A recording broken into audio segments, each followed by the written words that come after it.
Imagine a landscape of deep, jagged canyons and towering sandstone mesas under a sky that feels like a sheet of burning, white-hot brass.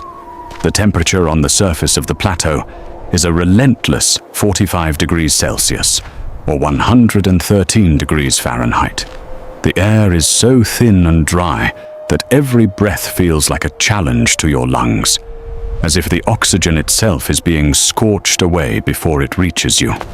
The ground is a brutal mosaic of parched earth, sharp cactus, art and scrub brush, offering no relief, no moisture, and absolutely no shade. In this environment, the sun is not just a source of light, it is a primal force of nature that can kill an unprepared traveler in a matter of hours. For most people today, this would be a forbidden wasteland. But for the ancestral Puebloans of the American Southwest, it was the canvas for one of the most brilliant and enduring engineering feats in human history. Today, we are looking at the cliff dwellings of Mesa Verde. These are not just primitive houses or simple caves. They are precision-engineered sanctuaries built into the very ribs of the earth. While the world above burned under the high desert sun, these people carved out a sophisticated urban life in the deep shadows of massive sandstone alcoves. This is a story of how an entire civilization used the celestial movement of the sun and the natural thermal properties of stone to create a world where the climate was always under their control. But this is the ultimate engineering of the thermal shadow. For hundreds of years, these people lived on top of the mesas, farming corn, beans and squash under the open sky. But around the year 1200, something radical changed. They began to move their entire society off the flat, vulnerable plains and down into the steep, treacherous walls of the canyons. They chose massive natural alcoves, gigantic hollows in the sandstone cliffs, to build their cities. The most famous of these, the Cliff Palace, is a staggering achievement, featuring over 150 rooms and 23 kivas, or ceremonial chambers, all tucked away under a massive rock overhang that looks like a giant stone wave frozen in time. But why would a civilization move their homes to such a difficult, vertical location? The answer lies in the physics of heat. The builders of Mesa Verde were master astronomers and architects of the light, and they understood a fundamental law of the sky. The sun's path changes with the seasons in a predictable, geometric dance. In the peak of summer, the sun is high and intense, beating down directly on the plateau and turning the mesa tops into a furnace. In the winter, the sun sinks low, hugging the southern horizon. By building their cities inside south-facing alcoves, the ancestral Puebloans created the ultimate passive solar device on a massive scale. During the peak of the 45-degree summer heat, the massive sandstone lip of the cliff acted as a giant natural visor. Because the sun was high in the sky, its rays could never reach the city hidden below.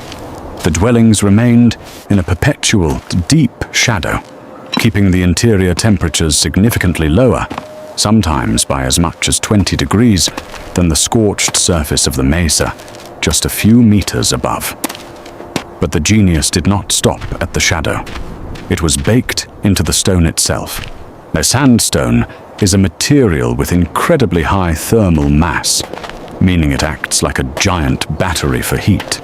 During the day, the rock walls and the stone floors of the alcove absorbed the ambient warmth of the air, acting as a thermal sponge that prevented the living areas from overheating. As the desert sun set and the temperatures plummeted, as they often do in the high desert, or sometimes dropping 40 degrees in a single night, the sandstone would slowly and steadily release that stored energy back into the rooms. In the winter, the system flipped into a heating mode. When the sun was low on the horizon, Its rays could finally reach deep under the cliff overhang, hitting the dark stone walls of the houses directly. The city would soak up every bit of winter light, transforming the entire alcove into a warm, radiant heater. It was a zero-energy system that provided cooling in the summer and heating in the winter, all based on the simple geometry of a cliff. They had mastered the art of living within the breath of the mountain. Building these cities was an absolute logistical nightmare that defies our modern understanding of labor. Every single stone, every basket of clay mortar, and every heavy beam of timber had to be hauled by hand across narrow, dizzying ledges. They did not have iron tools, and they did not have wheels, and they did not have pack animals. They used hand-carved toeholds and finger grips in the sheer cliff faces to climb hundreds of meters with heavy loads strapped to their backs. Think about that for a second. To get a single drink of water or to tend to their crops on the mesa top, they had to free climb stone walls every single day. The stones themselves were shaped using harder pecking stones, slowly grinding the sandstone into uniform blocks. What the mortar they used was a sophisticated blend of local soil, water, and sand, often reinforced with tiny chinking stones to prevent cracking and to provide structural stability. This was not a temporary camp or a nomadic shelter. It was a permanent, urban infrastructure designed to last for generations. And it has. Even after 700 years of abandonment, the walls remain straight and the masonry remains tight. Inside the cliff dwellings, life was highly organized and socially complex, but the rooms were small and compact, designed to retain heat and provide security against intruders. The kivas, the circular underground chambers, were the heart of the community.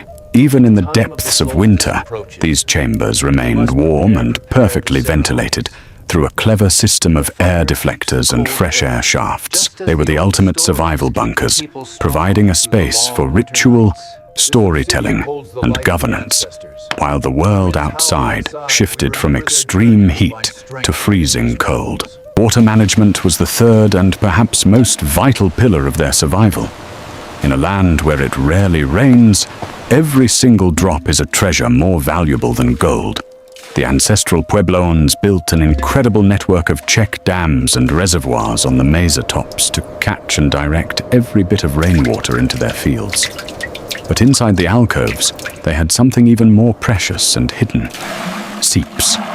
Sandstone is naturally porous, and rainwater from the plateau above would slowly filter down through the rock over months or even years. When that water hit a layer of impermeable shale, it would be forced horizontally until it seeped out of the back of the alcove. The residents of Mesa Verde built collection basins directly into the rock to harvest this filtered, clean water. They had a reliable, year-round water source that was purified by the very mountain they lived in. But Mesa Verde also tells a haunting story of the limits of even the most brilliant engineering. Despite their mastery of the environment, the civilization eventually faced a challenge they could not build their way out of. In the late 1200s, the region was hit by the Great Drought, a period of over 20 years with almost no rainfall. The springs began to fail, the corn withered on the mesa tops, and the delicate balance of their survival was shattered. A conflict likely arose as resources vanished, and the once peaceful alcoves became fortresses of desperation. Within a single generation, these magnificent cliff cities were abandoned. The people moved south, leaving behind their homes, their tools, and a legacy of stone that has stood as a silent witness for over 7 centuries. Today, as our modern cities struggle with urban heat islands and the massive, unsustainable energy costs of climate control, what we are finally looking back at the cliff dwellers of the American Southwest with a new sense of urgency. We are rediscovering the power of thermal mass, the importance of solar orientation, and the necessity of building with the environment rather than trying to conquer it with raw power. Mesa Verde is a powerful reminder that we do not need a massive power grid to survive the sun. We need a deep, fundamental understanding of the world around us and the courage to build in its shadow. Could you handle the heights, the vertical climbs, and the deep silence of a life lived in the cliffs? Would you trust a stone shadow to save your life from a 45-degree sun? Let me know in the comments below if you think modern architecture has lost its way, and if we should be looking back at these ancient masters for our future survival.